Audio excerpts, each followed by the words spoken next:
Maniwala ba kayo na ang ating Panginoong Hesukristo daw ay mas mababa sa kalagayan dahil si Felix Manalo ay anghel? Si kapatid na Perez Manalo, anghel, hindi sa kalagayan. Kasi akala nila kapapanood nila ng TV, akala nila anghel may pakpak eh. Si Kapelis eh. Hinahanapan nila, asan ang pakpak ni Kapelis?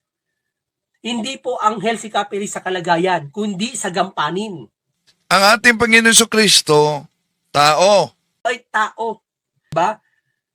At yung sinasabi nila, mas mataas daw si Kristo, ay mas mataas daw ang anghel kaysa kay Kristo. Nasa Biblia oh. Basahin natin ha, Hebreo 2.9. Basahin ko ha. Ngunit kung tungkol kay Jesus, alam natin na sa maikling panahon, naging mas mababa ang kalagayan niya kaysa sa mga anghel. Kita? Anong mas mababa? Mas mababa si Kristo sa kalagayan. At dahil may 20:28 na sinabi ni Santo Tomas, Panginoon ko at Diyos ko, nako pinipilipit yan sa mga ministro ni Manalo. Nagulat lang daw si Tomas. Kristo. Kaya, nung makita ni Apostol Tomas ang Panginoon Kristo ng tagpong iyon, hindi ang pinag-uusapan, Diyos ba o hindi Diyos ang ating Panginoon Kristo? Kaya nagulat po si Apostol Tomas. Tatalakayin natin ito mga kapatid. Ang nakakagulat talaga na aral. May mabasa sa Biblia, abay, pinipilipit pa.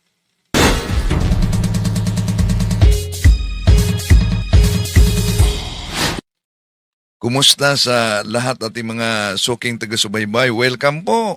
Ito ang inyong lingkod, Brad Windel Talibong, muling makasama ninyo sa pagkakataong ito.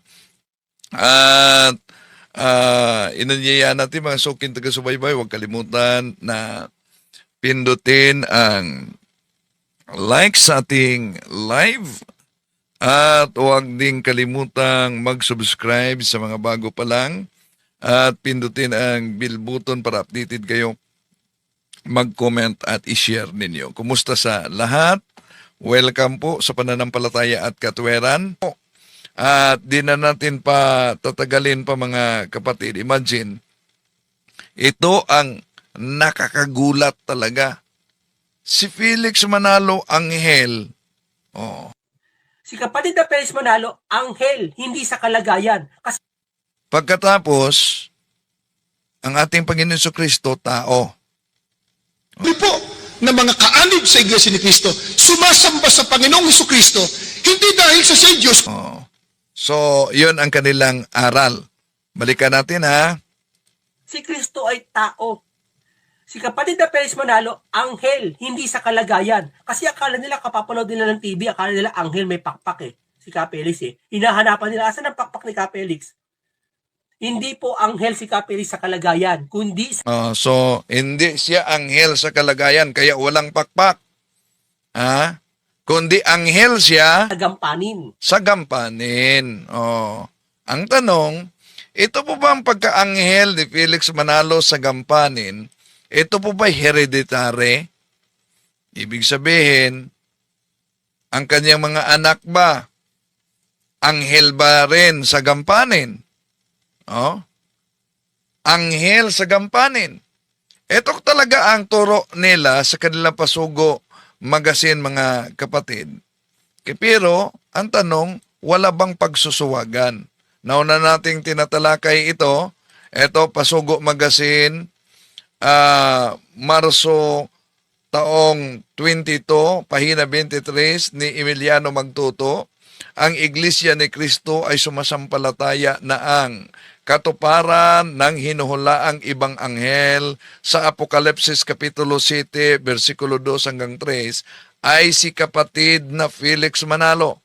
Siya ang kinatuparan ng ibang anghel na may taglay na tatak ng Diyos na buhay. Yan. Pero alam nyo ba, kung sisilipin natin ang Pasugo Magazine na ang may akda ay si Teofilo Ramos sa 1962, page 7, ito ang mabasa natin, mga kapatid. Hindi ipinangaral ni kapatid na Manalo na siya ay anghel. At sino mang ministro ng Iglesia ni Cristo ay hindi ipinangaral ang ganyan. Wala kaming ganyang paniniwala. So ano daw? Wala daw umano silang ganyang paniniwala. Kung wala silang ganyang paniniwala, ano to? Tao. Si kapatid na Perez Manalo, anghel, hindi sa kalagayan. Kasi akala nila, kapapanood nila ng TV, akala nila anghel may pakpak eh. Si Capelis eh. Hinahanapan nila, asan ang pakpak ni Capelis? Hindi po anghel si Capelis sa kalagayan, kundi sa gampanin. Di ba? At yung sinasabi nila, mas mataas daw si Kristo, ay mas mataas daw ang anghel kaysa kay Kristo. Nasa Biblia oh. Basahin natin ha, Hebreo 2:9. Basahin ko ha. Ngunit kung tungkol kay Jesus, alam natin na sa maikling panahon, naging mas mababa ang kalagayan niya kaysa sa mga anghel. Kita? Anong mas mababa? Mas mababa si Kristo sa kalagayan. So, ibig sabihin, sa kalagayan ng ating Panginoong Hesukristo, kumpara kay Felix Manalo, mas higit si Manalo. At mas mababa ang ating Panginoong Hesukristo. Ganon ba? Ha? Pero kung mas mababa sa kalagayan ang ating Panginoong Hesus dahil siya ay tao, di sila tatanggap yung sabihing tao lang sa likas na kalagayan. Dahil di daw umano nila aral na tao lang. Tao sa likas na kalagayan pero hindi tao lang. Bakit sinabing tao lang? Dahil sa pananampalatayang Katoliko, ang ating Panginoon Jesucristo, maliban na siya ay tunay na tao, siya ay tunay na Diyos. Both human and divine. Kaya nga, kung sa kanyang kalagayan na pagkatao, likas na kalagayan, ay siya ay mababa sa mga anghel. Pero, ang di nila matanggap, yung likas na kalagayan sa pagiging Diyos ng ating Panginoon Jesucristo, yun ang dahilan kung bakit lahat ng mga anghel ay sasamba sa Kanya, utos yan ng Diyos Ama. Ito, mabasa natin. Mga Hebreo Kapitulo 1, versikulo 6, at nang isusugo na ng Diyos ang Kaniyang panganay na anak sa sanlibutan, ay sinasabi niya, dapat siyang sambahin ng lahat ng mga anghel ng Diyos. Napansin niyo ba? Hebreo Kapitulo 1, versikulo 6. Dapat siyang sambahin ng mga anghel ng Diyos. Tanong, kung si Felix Manalo ay mas higit sa ating Panginoong Hesukristo sa kalagayan, dapat ba si Felix Manalo sambahin sa lahat ng mga anghel? Kung ang ating Panginoong Hesus mas mababa sa kalagayan ni Felix Manalo, bakit ang ating Panginoong Hesukristo ang sasambahin sa lahat ng mga anghel? O di po ba? Nakakagulat talaga ang aral na ito at mas magulat pa kayo. Bakit? Dahil mabasa na Juan Kapitulo 8, Juan Kapitulo 20, versikulo 28, ang sabi ng ating ni Santo Tomas, my Lord and my God.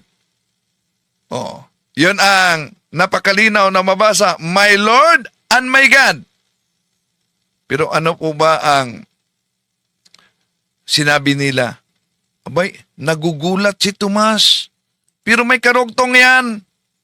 Sinabi ba ng ating Panginoon na, Tomas, magulatin ka talaga? Hindi. Yung sinabi ni Tomas, my Lord and my God, ay isang deklarasyon sa pananampalataya. Kaya ang karugtong sa 29, Kristo. Kaya, nung makita ni Apostol Tomas ang Panginoon Kristo ng tagpong iyon, hindi ang pinag-uusapan, Diyos ba o hindi Diyos ang ating Panginoon Kristo? Kaya nagulat po si Apostol Tomas. Yan. Nagulat si Apostol Tomas daw. Pero tingnan ang karugtong. Sinabi sa kanya ni Jesus, naniniwala ka na ba dahil nakita mo ako? Mapalad ang mga naniniwala kahit hindi nila ako nakita. O ano daw? Kung nagulat sila, nagulat si Tomas, palagay natin nagulat. Yun po bang deklarasyon ni Tomas? Panginoon ko at Diyos ko, my Lord and my God. Ibig po ba sabihin, hindi na yun totoo na pahayag? Yun ang nakakagulat mga kapatid, na yung mabasang my Lord and my God, para sa kanila, si Tomas ay nagulat. Kaya ang ating Panginoon Kristo, siya ay hindi Diyos. Yung pahayag na yan, my Lord and my God, bunga lang yan sa pagkagulat. Yun ang aral talaga ng INC. Nagulat lang si Tomas nang sinabi niyang Panginoon ko at Diyos ko. Ang tanong kung ating pag-aralang mabuti mga kapatid, may nagkagulatan ba sa naturang talata kung susuriin nating mabuti? Wala naman. Di mo ba?